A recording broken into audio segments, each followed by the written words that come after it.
Assalamualaikum warahmatullahi wabarakatuh.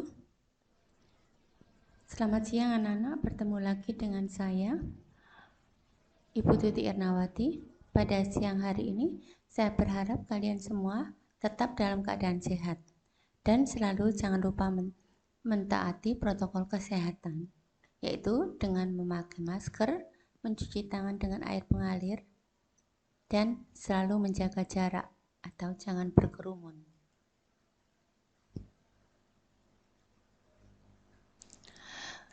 Pada siang hari, saya akan menjelaskan kepada kalian materi Bahasa Indonesia kelas 11 semester 2 tentang materi KD 3.5 menganalisis sistematika dan kebahasan karya ilmiah, dan KD 4.5 mengonstruksi sebuah karya ilmiah dengan memerhatikan isi, sistematika, dan kebahasaannya.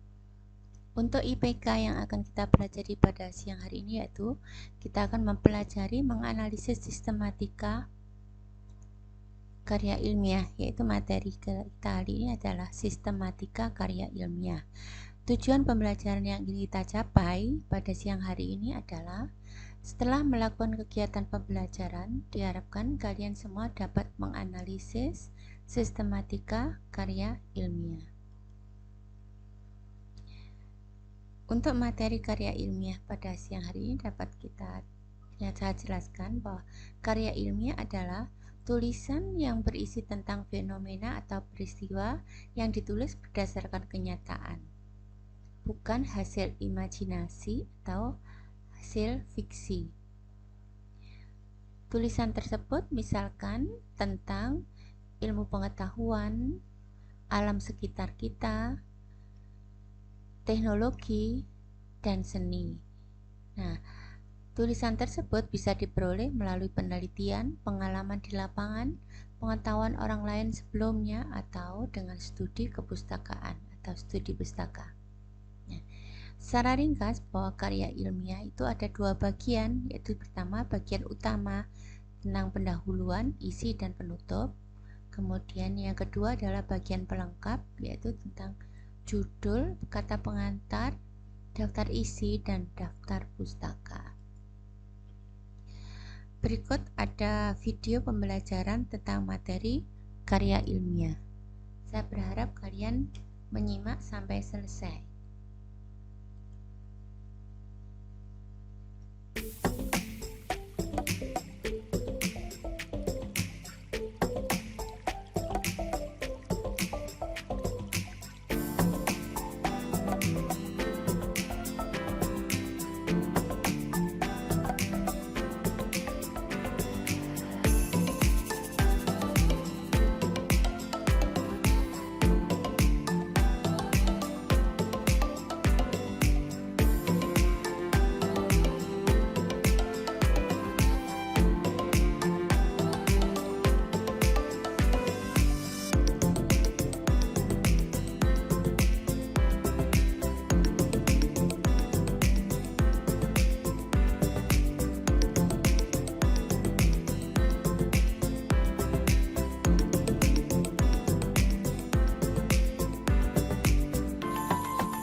berikut ada video kedua, yaitu video tentang bagaimana sistematika dari sebuah karya ilmiah. Assalamualaikum.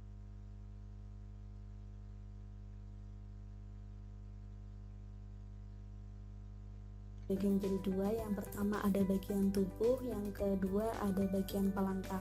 Bagian tubuh meliputi pendahuluan, isi, dan penutup, sedangkan bagian pelengkap ada judul, kata pengantar, daftar isi, dan daftar pustaka. Kita bahas yang unsur atau bagian tubuh dulu. Yang pertama ada pendahuluan, isi, kemudian yang ketiga ada penutup. Pendahuluan isinya apa saja? Pendahuluan isinya ada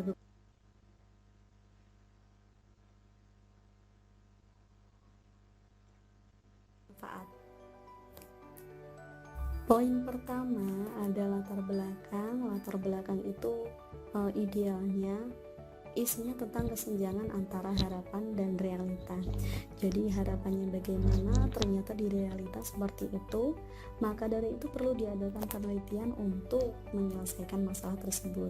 Kemudian yang kedua ada rumusan masalah, yang ketiga tujuan, yang keempat manfaat. Ya, ini sudah kita bahas, jadi kita lewati saja. Lanjut. Untuk yang kedua, bagian yang kedua, bagian tubuh yang kedua ada isi. Jadi yang pertama ada kerangka teori, yang kedua metodologi penelitian, dan yang ketiga ada pembahasan. Untuk karya tulis ilmiah yang semi formal, misalnya makalah, kerangka teori dan metodologi penelitian tidak harus ada. Yang jelas-jelas harus ada itu pembahasan. Dan yang ketiga, unsur tubuh yang ketiga adalah penutup. Penutup ini isinya berupa kesimpulan dan saran. Simpulan berarti ya jawaban dari rumusan masalah, silahkan dicari di pembahasan, poin-poinnya apa, dijadikan beberapa paragraf, 1 atau 2 paragraf. Kemudian sarannya terserah nanti sesuai dengan penelitiannya, entah itu untuk masyarakat, entah itu untuk pemerintah, untuk pihak sekolah, jadi disesuaikan dengan topik penelitian. Kita masuk ke unsur atau bagian pelengkap karya tulis ilmiah. Yang pertama ada judul, yang kedua ada daftar pustaka. Judul itu harus mencerminkan ruang lingkup penelitian, tujuan penelitian, subjek penelitian, dan metode penelitian. Nah, cara penulisan judul itu ada dua cara. Cara yang pertama menggunakan huruf kapital secara keseluruhan. Contoh bisa dilihat, jadi semuanya menggunakan huruf kapital seperti ini. Atau bisa juga menggunakan cara yang kedua, yaitu menggunakan huruf besar pada setiap awal kalimat kecuali untuk kata hubung dan kata depan. Contohnya bisa dilihat, penggunaan huruf kapitalnya itu terletak di awal kata, di awal setiap kata, kecuali untuk kata hubung dan kata depan. Contohnya ada kata terhadap. Terhadap ini kan termasuk preposisi atau kata depan. Jadi karena ini di judul, ya, walaupun ini di judul tetap ditulis menggunakan huruf kecil. Selanjutnya yang terakhir ada daftar pustaka. Memuat semua kepustakaan yang digunakan sebagai landasan dalam karya ilmiah, baik sumber tertulis, misalnya buku, jurnal, dokumen, dan resmi, atau sumber-sumber lain dari internet. Contoh sumber tertulis misalnya ada beberapa unsur seperti ini, ada identitas penulis dan bukunya dan karyanya. Kemudian kita jadikan daftar pustaka, nama penulis silakan dibaca sendiri, kemudian judul buku Aku Mampu Berbahasa dan Bersastra Indonesia, tahun terbitnya 2010, kota terbitnya Jakarta, penerbit Pusat Perbukuan. Bagaimana cara menjadikan daftar pustaka? Yang pertama, nama penulisnya, nama penulis pertama itu dibalik. Jadi ini kan Kastam Syamsi, berarti Syamsinya silahkan dibalik. ditaruh di depan Syamsi, kemudian ada tanda koma Syamsi, koma custom, dan seandainya ada penulis lebih dari satu, maka yang dibalik itu hanya penulis yang nomor satu. Untuk penulis nomor dua tetap menggunakan nama asli Syamsi, koma custom, dan Anwar Effendi. Anwar Effendi-nya tidak usah dibalik, jadi yang dibalik hanya yang awal saja. Kemudian urutannya silahkan ini dihafalkan. Jadi nama pengarang dibalik, kemudian titik, ada tahun terbit, kemudian ada titik lagi, judul buku. Ini judul buku ada dua cara penulisan. Penulisan pertama menggunakan huruf miring, cetak miring, atau tetap cetak tegak, tapi harus ada garis bawahnya. Judul buku, kemudian titik, kemudian kota terbit, titik 2, dan penerbit. Dan yang terakhir ada contoh sumber dari internet. Ini contoh sumber dari internet ini silahkan di copy paste saja, disalin saja dari alamat web yang kamu cari itu tadi.